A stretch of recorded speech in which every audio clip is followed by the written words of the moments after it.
All right, guys, this is our Exam 3 study guide. Same format as before.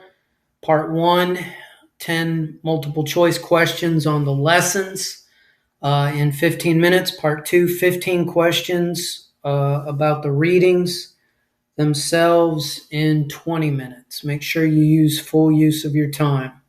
So, what should you know? Okay. Slave narratives. Know the definition, know what they were. They were nonfiction. They started with a preface from a white abolitionist, and there's a huge difference between male and female slave narratives.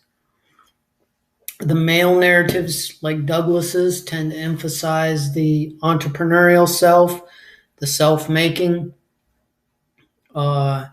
There's also the idea that that the self is defined as manhood. Is not talking about my identity. Douglas talks about my manhood, and that's captured in the famous scene where he stands up to his overseer and beats him up. So make sure you know the characteristics of slave narratives. I could ask you which of the following is true of slave narratives. And I would expect you to recognize, for example, if I say, that they're fiction, that is not true. Keep slave narratives separate from slave revolt literature. Slave revolt literature could be fiction or nonfiction. Slave revolt literature, like Benito Cereno, dramatized the violence of slavery, the idea that repression of black people would inevitably lead to violence.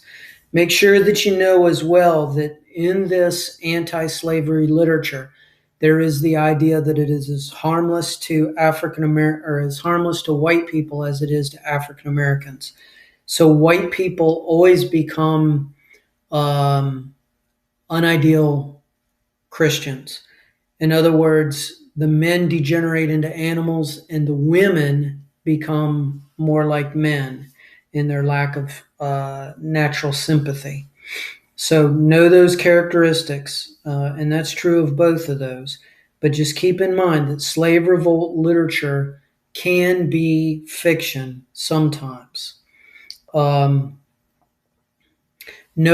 how these anti-slavery literature depicted Christianity that supported slavery.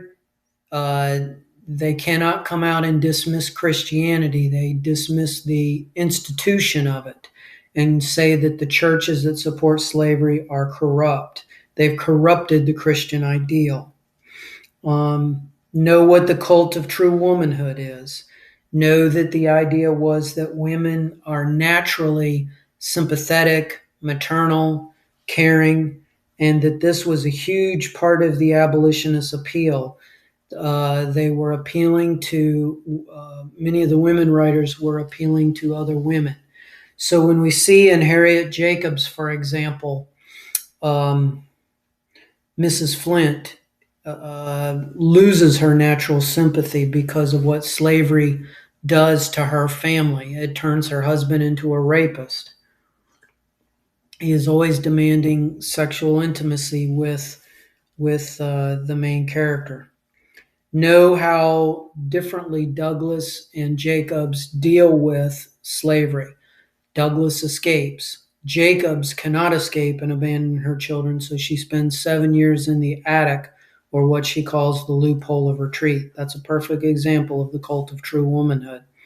Understand that Dickinson rebels against the cult of true womanhood.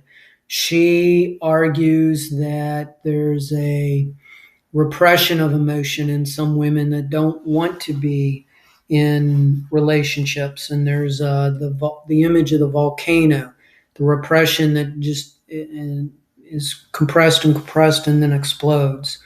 Understand the basic premise of all of her poems, the idea about the death of feeling.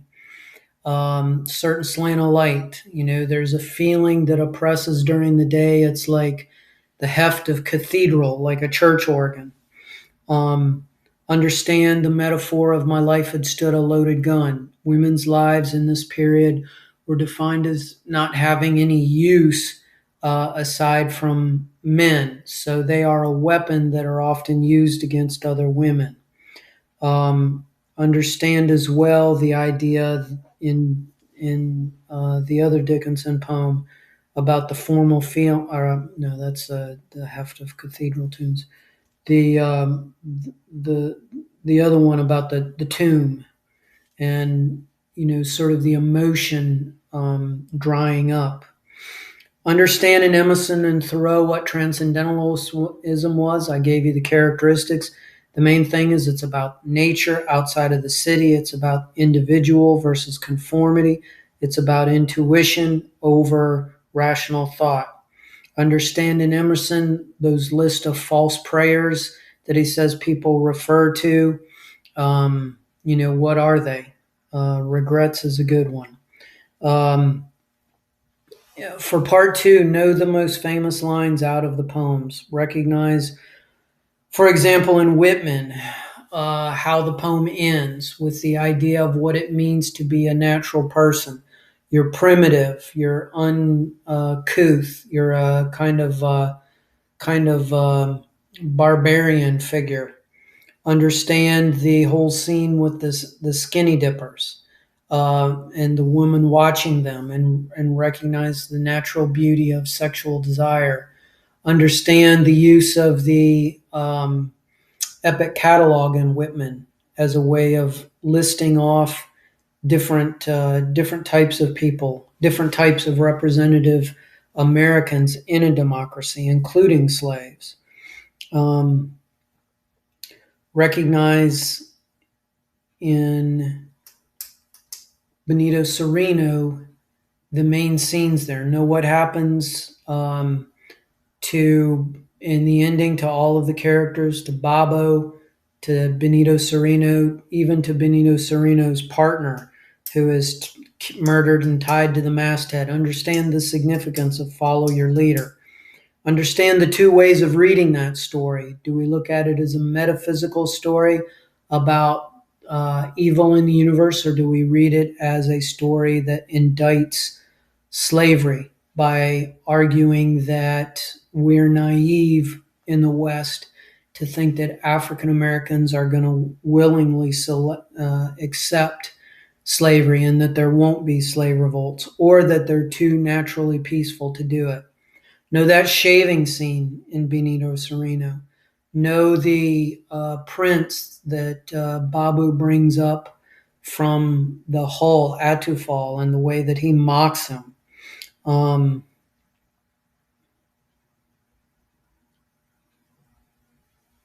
Okay, I think that's mostly it. Be able to recognize in Emerson and Thoreau the main lines in Emerson. There's a very famous one about change or consistency. Know that line about the hobgoblin of little minds. Know what he says about institutions being the length and shadow of a man. In Thoreau, understand his main point about why he's living in the woods, and understand his relationship to the post office and to the farmer who reneges on selling them land, and Thoreau is perfectly fine with that because he doesn't want to own possessions.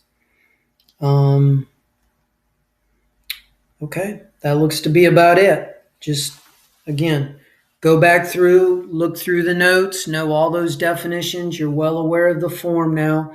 Go through the stories, recognize the most famous lines, know the plots, know how they end, know the twists.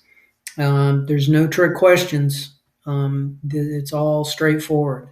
So just go ahead and study, and you'll be fine.